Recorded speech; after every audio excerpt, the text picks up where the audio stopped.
last topic, puntan ka natin si Attorney Claire saglit. Naka-live siya ngayon eh. Pero ano ba yung topic niya? Yung kanina kasi, yung pinakaunang topic niya, tinitingnan ko. Attorney Claire. Kamusta na si Attorney Claire? Hindi alam ng totoong, wait lang. Ano daw? Naka-live ba si Attorney dito? Hindi. VP Sara, nakakahiya na. Si PBBM daw ang tinamaan. Ha? Ng alin? Hello? Really? Parang ito ba yung kwan kanina? Parang iba yata. Wait lang ah. Punta tayo sa live. Sa live tayo pumunta. Naka-live si Attorney Claire. Ang live niya ngayon is Representative Romualdez humarap sa ICC. Ready na magsiwalat. Kasi ito yung kwan, no? Mainit-init na balita kanina. Pero wag muna tayo dyan. Ito muna. Pare-pareha sa 35 minutes. Nako po, mapapabilis natin to. Payag ba kayo sa Davao House Arrest si Digong? Sana mali-mali ang sinasabi ni Robin Padilla. So, punta na lang muna natin to guys, itong si yung pinakauna para mapabilis natin to. This is for those who... Okay, VP Sara, hindi na alam ang balita. Walang alam. Kumbaga, bobo. No? Wait lang. Yes, hello everyone. Welcome back to my YouTube channel, Batas sa Attorney Claire Castro. Today is October 14, 2025. At, okay ba ang ating audio mga ka-clear? Okay. Under? Pass forward. Of course. Yan. Happy to your Wilfred. At medyo nakakahiya na ito. Okay? So, okay, ano natin ha? Nakakaya na si Inday Mabsat. Nako po. Sa ICI. Or do you believe in integrity?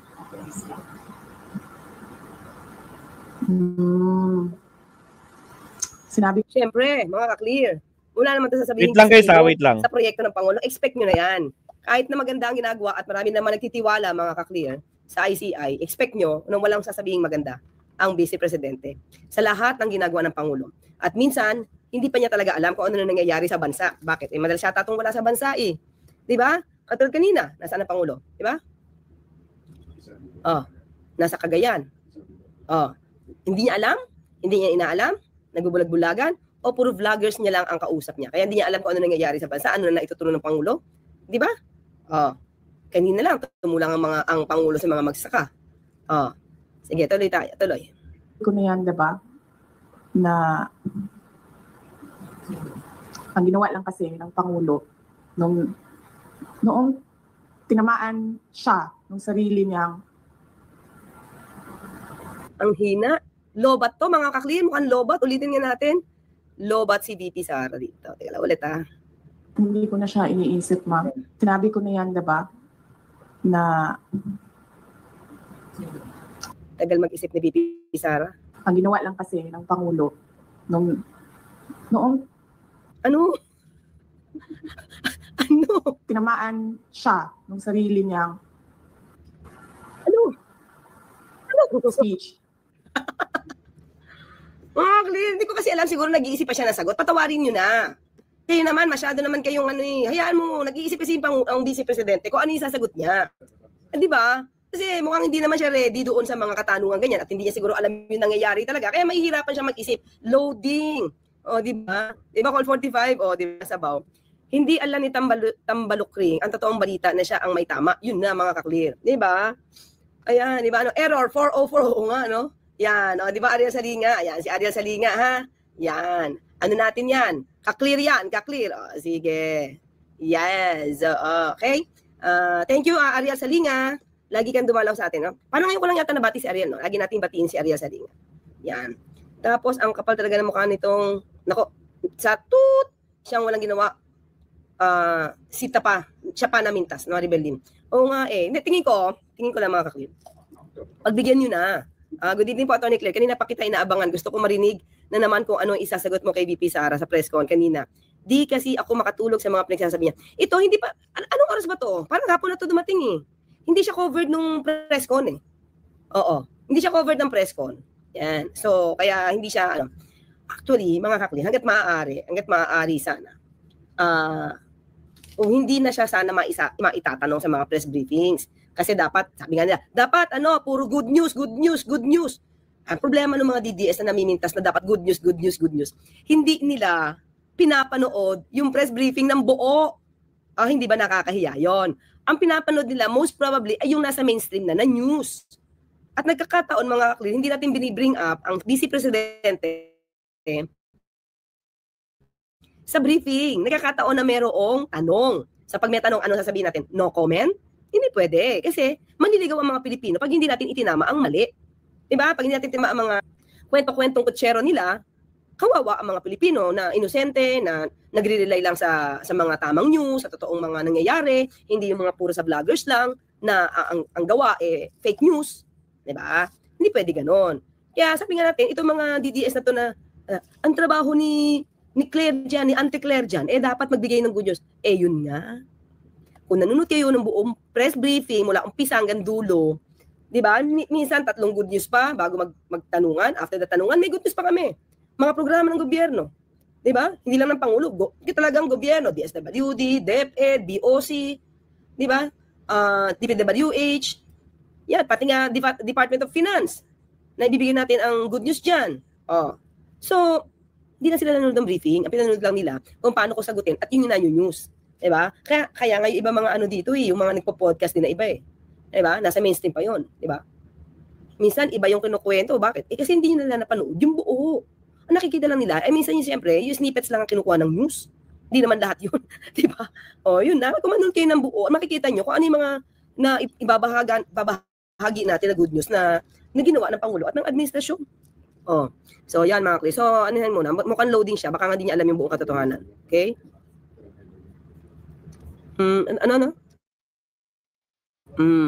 Yun ang problema. Di ba sabi nga natin, mukhang matagal na nag-hibernate ito. Di ba? At nagtatago siguro sa kuweba. Ayan, para mabagal utak ni VP ngayon.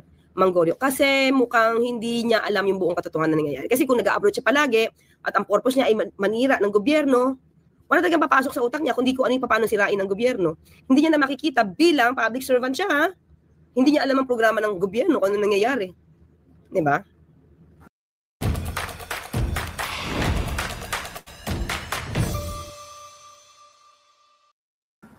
Namahiya naman. At baka nakalimutan niya, galing sa Davao Oriental, ang Pangulo. Hindi siya nadaan. Hindi nadaan sa pananakot ang Pangulo ng isang DDS. Di ba? Abangan ka namin dito. Ang daming pinuntahan ni Pangulo ng mga kababayan natin sa Davao Oriental kahapon. Kayo. Tagal talaga ni Bibi. Hindi ko maintindihan. Ulit nga. Sinabi ko na yan, diba?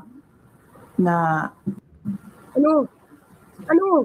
ang ginawa lang kasi ng Pangulo noong tinamaan siya nung sarili niyang speech. Okay. Namahiya naman kayo.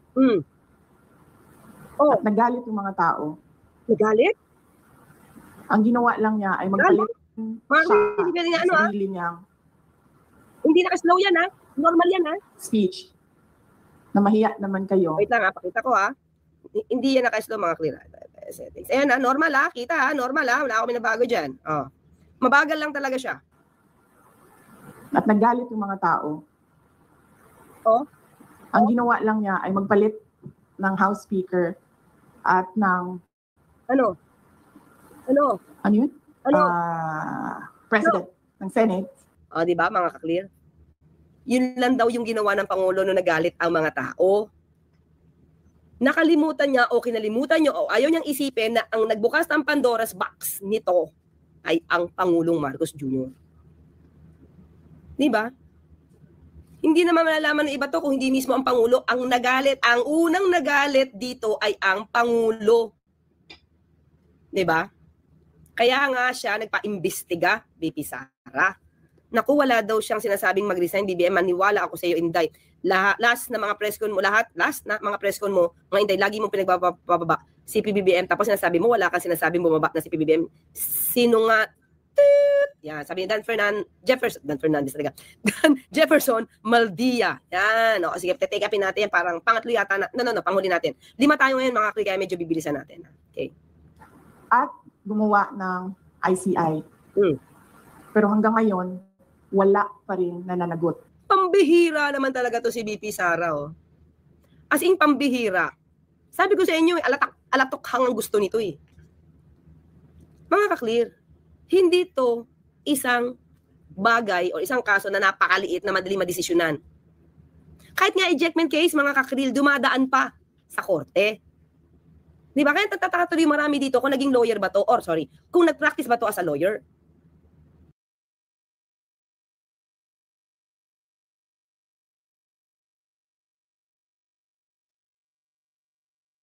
Mukhang hindi. Ha? Alam niyo ba? Preliminary investigation pa lang, mga preliminary investigation. Hindi inquest ha, iba yung inquest. Inquest kasi caught in the act. Ang preliminary investigation, syempre hindi mo caught in the act ang tao. Pero may mga ebidensya. Ngayon, ang gagawin sa preliminary investigation ay pasasagutin mo na yung respondent. Diba? May complaint, sasagutin yung respondent, bakit ka hindi dapat na masampa ng kaso sa korte? Oh, hearing yon. May hearing na doon sa prosecutor. Ganun din ang mangyayari dito. Kahit dali pa ito sa ombudsman, ganun pa rin. I-evaluate pa rin yan. Kaya nga, ang DOJ, nagki-case build up na dapat inokompleto yung papel para daw hindi masayang kapag kasi sinampanan nila sa korte. Oh. Ngayon, bakit wala mapapanagot? Hindi ba nagsimula na nga? Ang tanong natin, sa formally ba? May napanagot bang Michael Yang? Diba? Ang napanagot yung maliliit, the likes of Duque, the likes of Christopher Lau, na bata-bata ni Senator Bongo. May napanagot ba kayo? Diba? Sa ghost projects nyo, na inamin ng tatay mo nun, balikan natin. Madali kasi siya magbintang eh. Ghost projects, way back 2020. Alam ng tatay mo na ang daming ghost projects sa panahon ni Senator Mark Villar. Ano nangyari? May napanagot ba kayo? Meron ba nabuyang-yang na ganito? Tandaan natin 2016 pa na mayagpag ang mga Diskaya. Ano nangyari? Nabunyag ba ang Diskaya? Tandaan natin mga ka-clear, ang mga Diskaya naging partner na CLTG. CLTG na pag-aari di umano. Actually, hindi natin alam kung si Senator Bongo may-ari talaga nun. But sabi niya, tatay niya ang may-ari. Pero sa Senado, inamin na ang mga Diskaya nakipag-partner sa CLTG. Owners of Ford Ed vehicles, model years. Ba, Ford Everest. Patay. Bakit hindi nabuyan-yang? Itong magagaytong klaseng kalakaran. Anong nangyari? Pinaimbestigahan ba ng tatay mo yung mga ghost projects na sinabi niya nung siya nagsalita at nag-report at sinabi niya punong-puno ng ghost projects ang DPWH? Ano nangyari? Isa na yun. Diba? Sige, tuloy tayo. So, tagal talaga mga clear ulit Ilang minuto yun? Ilang segundo yun at gumawa ng ICI. Pero hanggang ngayon, wala pa rin nananagot. So, para bang ako dapat ang imbestigahan, ako din ang gumawa kung sino ang mag-iimbestiga. Ano daw? Ako ang gumawa. Ulit, parang gusto niya sabihin, si PBBM ang dapat imbestigahan, siya ang gumawa na mag-iimbestiga, pero dapat si PBBM imbestigahan. Ganon? Ulit. Hindi ko maintindihan. Malabo talaga. So, para bang ako dapat ang imbestigahan, ako din ang gumawa kung sino ang mag-iimbestiga. Ganon? Sa akin. Parang lagi sinisinok ito. Ulit nga. Ako din ang gumawa. So, para bang ako dapat ang imbestigahan. Naalala ko to ni attorney, yung itok-itok. Maalala yung itok-itok ni Inday. Parang kwanto 2.0 ni Inday to Putragis. Ako din ang gumawa kung sino ang mag-iimbestiga. So, ang dapat na imbestigahan si PBBM? Para si PBBM lahat may kagagawan? Uy, teka lang. Wala pa siya sa posisyon ng 2016. Mga clear. Mukhang medyo, sabi sa inyo, mukhang galing sa kuweba to si VP Sara Hindi niya nakalimutan niya na lahat yung inamin ng tatay niya na ghost projects. Diba? Naku, nakalimutan na naman niya. Bakit kaya? So, palpal na naman si Inday, mga kabsat. Ito na. Ito. Pakita ko lang ulit sa inyo, mga ka-clear Pakita ko lang. Hanapin talaga natin dito ang flood control projects, 13,900 plus to, ha? Ang flood control projects nila, mga ka-clear. Oh, Duterte says, ghost projects rampant in DPWH. 2020 yan, mga clear. Wala pa si Pangulong Marcos Jr. niyan. VP Sara. Oh, mukhang naliligaw ka na naman. Mukhang pinakita ko na to sa briefing natin eh. Oh, tapos naliligaw ka na naman. Hindi mo na naman alam ang nangyayari sa ang katotohanan sa balita. Kasi yan eh. Yan siguro ang problema. Pagka puro vloggers na katabi mo, ang pinakikinggan mo, talagang puro pabor sa iyo, maliligaw ka sa kwento. Oh, mga fake news peddlers yung ibang kasama mo dyan. Oh. Agoy. Sa akin. So, parang ang hirap na hirap siya magsalita. Hindi ko alam bakit. Oh. Iimbestiga. Sa akin. So on the question of Ano? integrity, Oh. definitely, Ano? siya, Ano? hindi siya reliable. Dahil ang Pangulo din ang gumawa. And again, going back to Mr. Billionario, Ano ba? bakit Billionario yung pangalan ng ano ninyo? My gosh, iniba na yung kwento. Bilig lang naligaw. Zing! Diba? Mga ka-clear. Tandaan natin, di ba sabi niya, nagalit sa iyo ang tao. Ha? Nagalit, ha? Ito sabi. Yung word na brat, ginagamit nila. Ganyan. One of those Andiyan. anti-Sara Duterte group. Yan. At pansinin nyo din kung ano yung lumalabas, akbayan, Ng iba, especially Congressman Mondeli. Ano sa layo? Sorry. hindi ko na siya iniisip, ma'am. Yan, totoo. Pa lang niya ay magpalit ng House Speaker. Nagalit yung mga tao. Speech. Na mahiya naman kayo. At nagalit yung mga tao. Saan? Kanino? Ang ginawa lang niya ay magpalit ng House Speaker. Di ba, mga ka-clear? Tingnan mo. Nagalit ang tao saan? Dapat kumpletuhin niya. Saan nagalit? Nagalit kay PBBM? Nagalit sa mga korap? Nagalit saan? Di ba? Tandaan natin, mga ka-clear. Pakita natin to, ha. Sabi ko sa inyo, baka hindi na naman to alam ni Vice Presidente. Ha? Oh. 8 in 10 Filipinos back PBBM move to expose flood control mess. Natuwa ang mga Pilipino sa ginawang pag-expose or sa ginawang action ng Pangulo na ma-expose itong flood control mess. Di ba? Di ko na narinig yung counterpart mo sa kanya. Di ko na din narinig yung counterpart mo sa kanya. Sinong counterpart? Yung counterpart. Di ba? Bakit kaya hindi nakikita ni BP Sara yung walang ginagawa? Puro asumera pa siya na dapat SBB ang susunod sa gusto ng BP. Oo nga. Sino ba siya para mag-utos? Di ba? Wala ka lang ang ginagawa. Lagi ka na nagbabiyahe. Diba? Laging biyahe-biyahe. At 8 in 10 Filipinas back PBBM. Ibig sabihin, nagustuhan ng mga kababayan natin ang sinimulan a significant majority, 83% mga kaklit of Filipino adults support President Ferdinand Marcos Jr.'s decision to publicly expose corruption in government flood control projects even if they may have political repercussions for him. Di ba? Hindi niya na inalintana, hindi niya na inisip yung sarili niya. Basta ito, gagawin ko sa tao, tamaan man yung administrasyon ko, kasi ang una niya pinag-imbestigan ay 2022 to 2025. Kung ano yung sakop niya, kasi kung may mali ang mga tao niya, kailangan managot, kailangan ayusin to para sa taong bayan. So, 83% mga ka-clear, ang sumang-ayon sa Pangulo. 91 tingnan niyo, National Capital Region, 91%. Tapos Balance Luzon, 90% ang nagustuhan. Visayas, mga ka-clear, mataas din. 64%. Diba? 64% ang nagustuhan ng ginawa ng Pangulo. Mindanao, 78%. Diba? 78% lumalabas. So, average ito, 83. So, even sa Mindanao na baluarte niya, nagustuhan ang ginawa ng Pangulo. Bakit? Bumaba din sa Davao City. Pati yung engineer mismo ng Davao City, ano sabi niya? Kailangan po namin dito ng long-term solution. So, anong ginawa nung panahon ni dating Pangulong Duterte? Anong ginawa nung panahon ng Mayor si VP Sara? Anong ginawa nung panahon ng Mayor si Baste?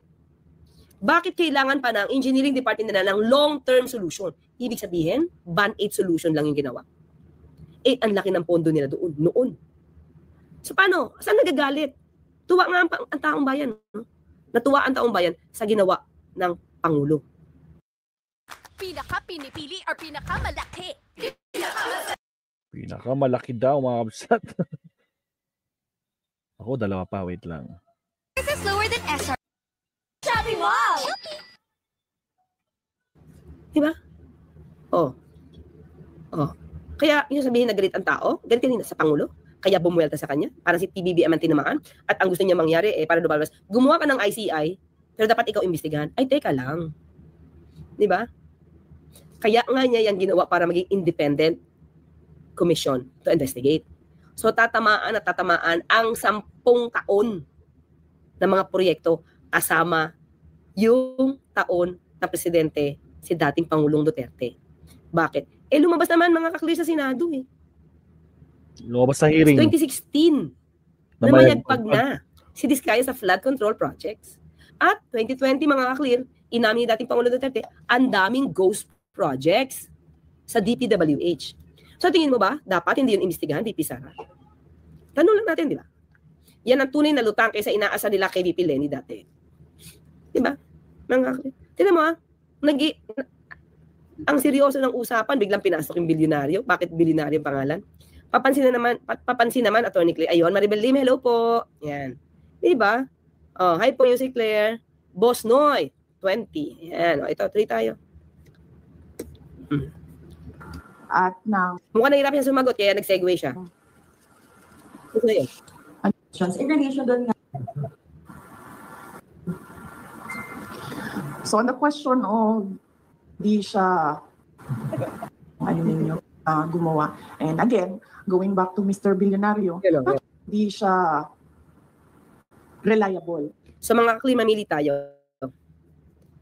Ang Pangulo, nagpa-imbestiga. Pangulo Marcos, nagpa-imbestiga.